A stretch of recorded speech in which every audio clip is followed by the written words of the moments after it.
Hello, I'm Sanskrit Pariya and today we'll learn about how to make your first C++ program. But before that, we should know why should you learn C++. So C++ is one of the most popular languages out there and it is used in wide varieties of things from video games to console applications and many more. And C++ is a very powerful language indeed and we can do lot of stuff and there is very low level control in it. Even if we can, it is a high level language and it is easier to use, but still we can have machine level control over things. So what I mean to say is C++ language is very close to hardware. And other things about C++ is it is comparatively faster than other interpreted language like Python, and so it has its benefits over this. And it is an object-oriented programming language, which may help some application. And these are the main reasons why C++ is so popular. And in spite of being an old language, it is still used in significant proportion in the market. So C++ is never going to get outdated and be replaced by any new language anytime sooner. C++ uh, constantly gets updated and there are lots of version available. You might have heard C++ 14 or C++ 97 or C++ 17. These are all different released version of C++. So this is about C++, and as we know it is a compiled language and it is a successor to C, which is another language, and it is object oriented. So let this is all about the theory part and now we can move on to more practical stuff, that how to make your own C++ program and run it. So let's begin. Let's say now you want to write your own C++ program and run it. So how can you do that? So when it comes to running your own programs, there are two options. You can go with online compilers, which where you can write your programs on a browser and then it will compile it and give you the output. Or you can also do this locally, where the programs will be run on your local machine. So for generally for larger and wider applications, we prefer the local version. And for smaller and simple code, we can also go with the online versions. But it is always recommended to run your programs locally because it's faster and more reliable. So next, we are going to look at some online compilers where we can run our own code scratch. So let's dig in. Okay, so let's first look at one of my favorite CodeSafe compiler. So I will open this link. You can find the link in the video description and it's loading. Okay, so first of all, what you can say is you can always select the language. So you can use this for other language as well, but we are going to stick with C++ as our course is about this. So the next thing you see is we have a text editor here and you can provide your custom inputs here and you can run it from here. And another thing is you can change the theme. So I like darker theme, so I will give it a darker theme. So this is it, and to test this I will simply write a hello world program.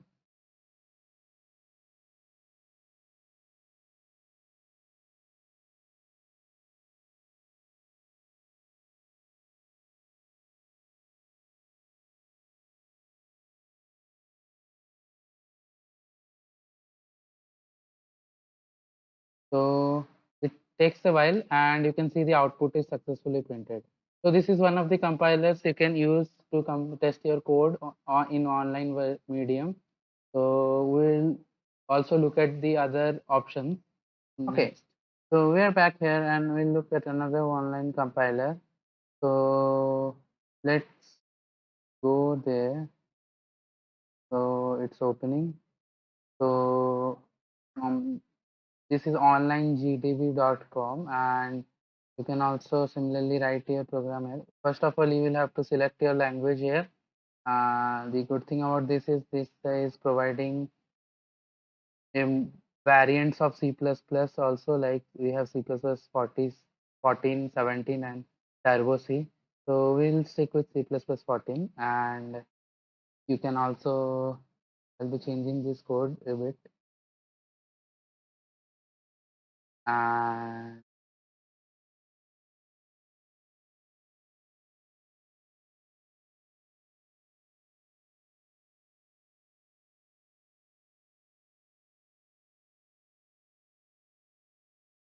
okay, so you can find the run button at the top. So if you run it, you will get the output. Then the good thing about this compiler is it is a lot more faster than the previous one we saw.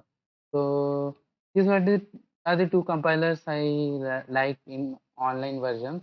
But as I said, it is always recommended to use a local compiler instead of using an online one, because it is much more faster and it does not rely on your internet and other stuff. Okay, so let's learn how to write your first C++ code. So here I am using an online compiler. So let's erase all this. So make sure you have the C++ language selected on whatever online compiler you are using. So first thing we'll run is how to write commands. So what are commands actually? So commands are the lines that are written in your code only for understanding purposes. So during compilation, these lines are omitted or ignored. So for example, I am will be writing some comments.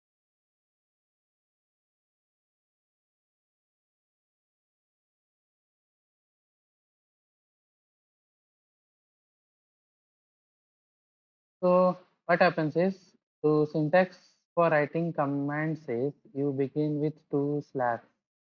Then what do you write? Whatever you want. So this line becomes a command. So during compilation, these lines are ignored. So these are for explanation, understanding purposes only, to make the code more readable. So the next thing we are going to do, we are going to include a header file. So let's do hash include, and the name of the header is iostream. So as we have talked in the compiler video, that what this includes, that so this include will include this file whatever wherever it is present, iostream, and this file contains a lot of features, and one of them is providing us input and output capability. So we will be using this file iostream, and to know more about how this include part works, you should go back and check the compiler video. So we are including this file. So this is a already predefined C++ library, and then we will write our function. So a function, as it is called, it is similar to a max function. So what we do is it does some job. So what are functions? So functions is like a collection of code that does a particular task. So we'll talk about this function in very much detail in later videos, but for now, you can understand it as like a function does a particular task. For example, if we have a function called square and it takes a input a number and it returns the square of that number. So the job of that function is to return the square of the number. So similarly, we can design function in a program. We'll talk about the function later in later videos. For now, it's important to remember there is a special function called main function. If you have seen the compiler video, you would recognize this. So let's write int main and we'll return 0. So we'll go through what of each of the words mean. So this main is the name of the function.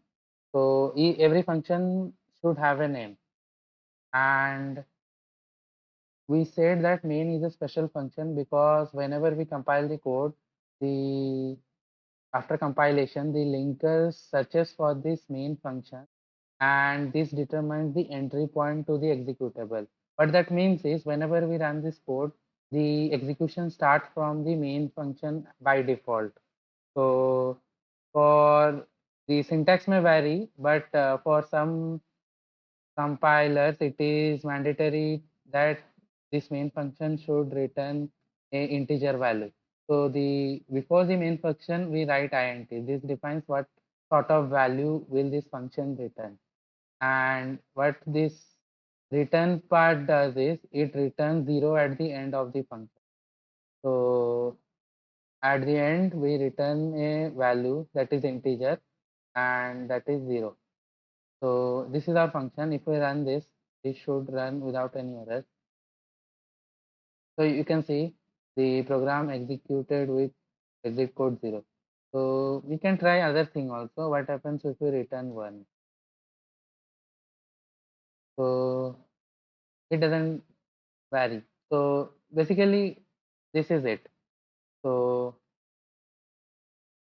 the next thing we are going to learn is how to print something on this console screen. So let's do something. We will learn how to do that. So this may get a bit complicated at first, but stay along.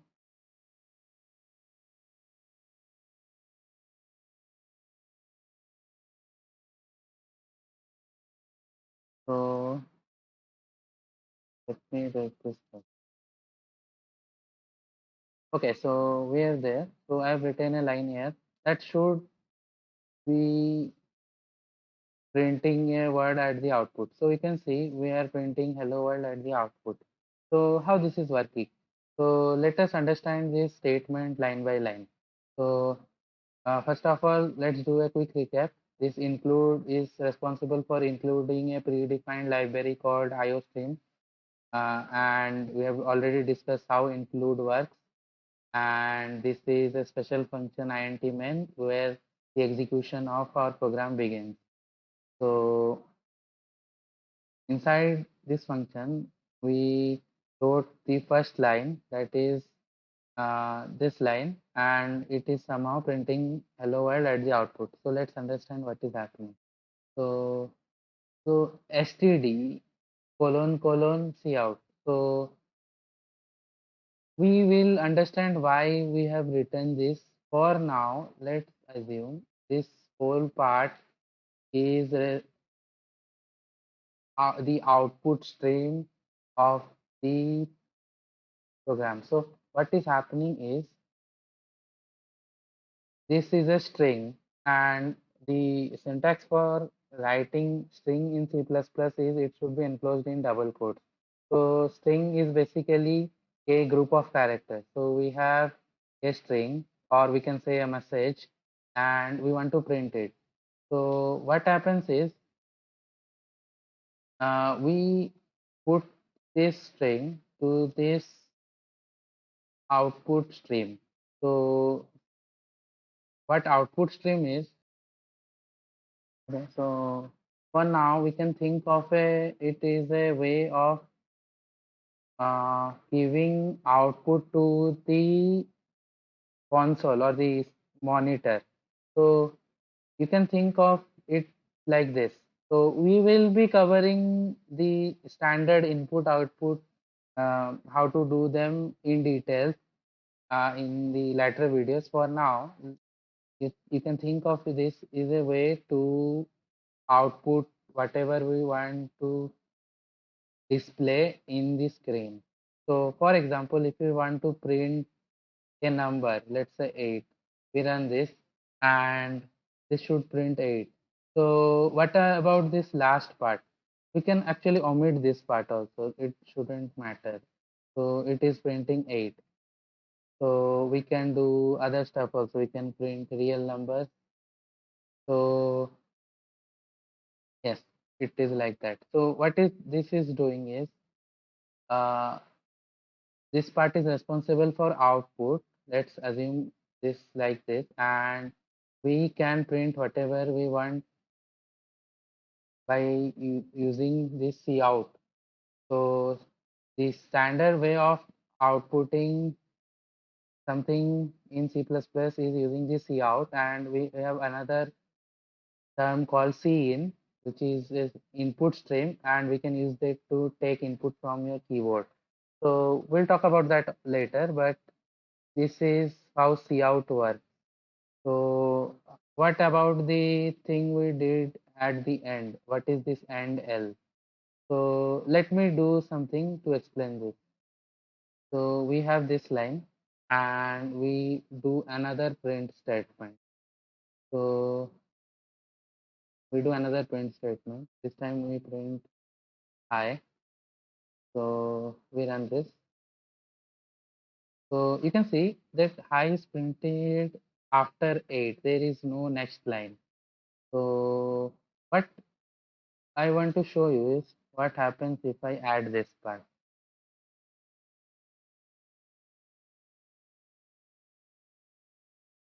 So when I run this, the high should be printed in the next line. So what this std colon handle does is it moves the cursor to the next line and it prints the output next whatever we are printing in next line. So this is the function of the handle. So we have learned a few things, how to use the output and how to create a new line and print in that new line, and how to print integers, real numbers, and string. So these are the few things we learned today. So this is what how you can build your first C++ program, and we will also learn something that is very much used in C++. So you might notice that we have to write this std colon colon a lot. So this is actually something called namespace. So we will learn about the namespace in detail in later videos, but for now, let us assume this is a namespace, like it is a under this namespace there is something called cout. So we have, whenever we call referring to cout, we have to tell it that this is under this namespace. So to avoid writing is so many types, we can mention it here. So we use a keyword called using, and we mention then we will be using the keyword namespace std, then a semicolon. So another thing you notice is every statement is terminated with a semicolon. That is the syntax in C++. So and in other object-oriented language as well. So so after writing using namespace std, what we are trying to tell is we are using this namespace called std, and now we can omit this std part also. Then the compiler understand that as we're using this namespace, then cout must be inside this namespace. And again, we will be covering what is namespace later on, and this easier way to understand this is you can think of the namespace as a house and the cout as a king in that house, and to access this thing you have to mention in which house it is present. So that is a simple explanation of how this works. So we have to uh, if we are telling beforehand that we will be using this house, then we can easily find this object. So that is a like very simple explanation of what is happening, but we will cover this in detail later on. So now if we run this code, this should work fine. So now we have to write a less amount of code. So we covered a few things, and like now you might recognize the uh, format. Like whenever you start a C++ program, you always find this template. There is include IOStream, there is using namespace std, then a function called main which returns 0, and most of the time you will start with cout hello world. So and we have understand each line of it. We have discussed how include works in the compiler video and what is IOStream for. So whatever we are using inside this, like cout, std, and else. So all of these are defined inside IOStream. So that's why we need this library. So we can perform input and output. So cout, we understood that it is for outputting whatever we want to print to our console or screen, and endl is for moving the cursor to the new line, and we can define string or a message in between double quotes, and there is a special function called main from where the execution of code begins, and that's it. And we wrote using namespace std. So what it does is it tells our compiler that we'll be using this namespace called std, so that we won't have to write that this cout belongs to std and this endl belongs to std all way long. So this is the simple C++ program, and you can experiment it with. There is no better way to learn it, and so we'll move on to other things. Okay, so we are back here. So we talked about a few online compilers, and you will find the link of the both in the video description, so you can check it out. And as I said, it is more reliable to use a local compiler. And so you may be noticing that I am already using one. So I am using Visual Studio here, and but still I do not recommend using Visual Studio for beginners. The reason is that Visual Studio is a pretty big software, and you can also use other alternatives, like you can use Visual Studio Code, which is a very light weight to IDE as compared to Visual Studio. So we'll be talking about the local ways to run your C++ program now, and we'll begin with, first of all, what we will do is we'll be installing a compiler into our system. Then we will be working on IDE. So how is the IDE and the compiler different? So let's discuss about it now. So there are a few terms we'll be coming across. Those are text editors, IDE, and compilers. So how are these three different? So first of all, we'll talk about text editors. So what are the text editors? So text editor are simply like your Microsoft Word and Notepad. So even Notepad is one of the text editor we can use in coding. So text editor are simple text editors, as it says, and what we can do is we can edit the text, and it wouldn't help in any way to run the code or anything. It will help simply to edit the content of the file. So that's it only. And so this is the work of the text editor. So if we use text editor, then what we need to do is we would have to run the compiling part in separate ways. So we will edit your code in the text editor and we will compile and run it separately. So these things happen separately. So what is a IDE then? So what IDE does is it is a mm, environment first of all. So the full form stands for Integrated Development Environment, and so it is for development purposes. And what it does is it has many softwares in it. So first of all, you can notice that I am using an IDE.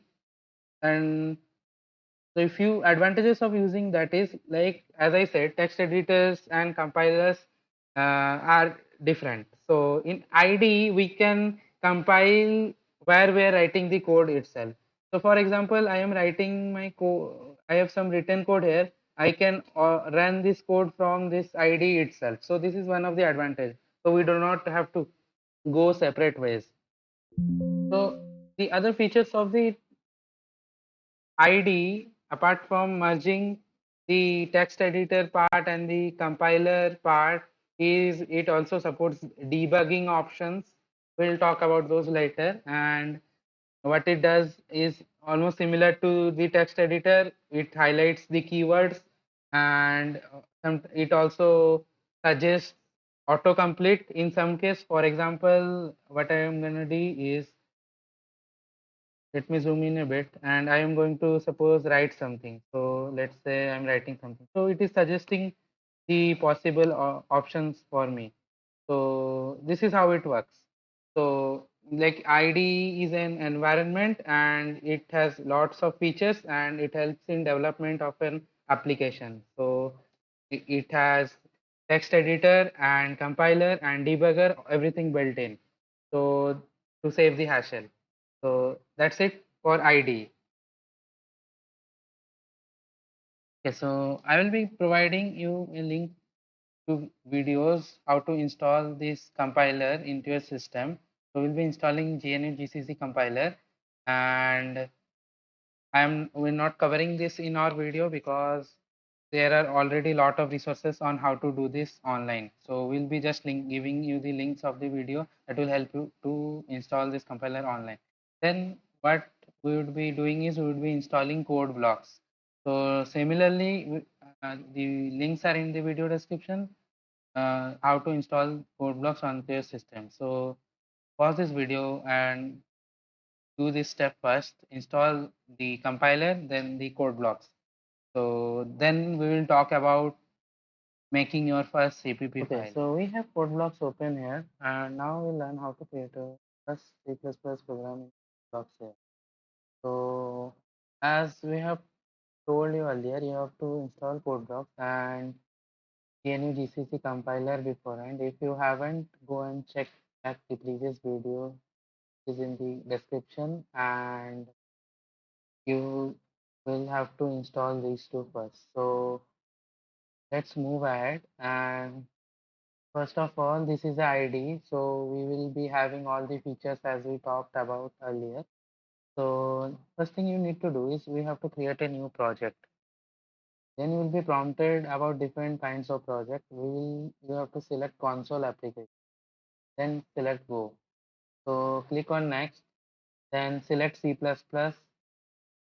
Then select next. You can give your project a title.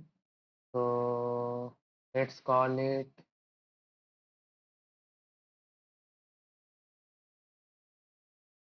so next you can also mention the folder where it will be saved. I am okay with this folder. So you click on next, then you select the compiler. You may have lot of available compiler options, but as I said, we'll go with GNU GCC compiler. So you click on finish and you will have your workspace ready. So then on this management tab, inside the project tab, you will find the tree of your work area. So inside the sources, you will find main.cpp. So this main.cpp is the file that is going to run. So you can write your code here. So we can see by default there is already a code written that is hello world. And as we talked in previous video, you can go through that and understand what each of the line means. So now we'll talk about how to run this code. So to run your code, you can find over here there are build and run options. So first all, what we have to do is we have to build our code. So you can see after building, what it is doing is it is creating this executable, and while we run this, we'll get our output. So you can see hello world here. So or you can do both at once, build and run. So you can see it here. You can also build from the build tab over here. There are shortcuts to do that also. You can follow that. And so this is how you use code blocks to compile your C++ program. So thank you and see you in next video.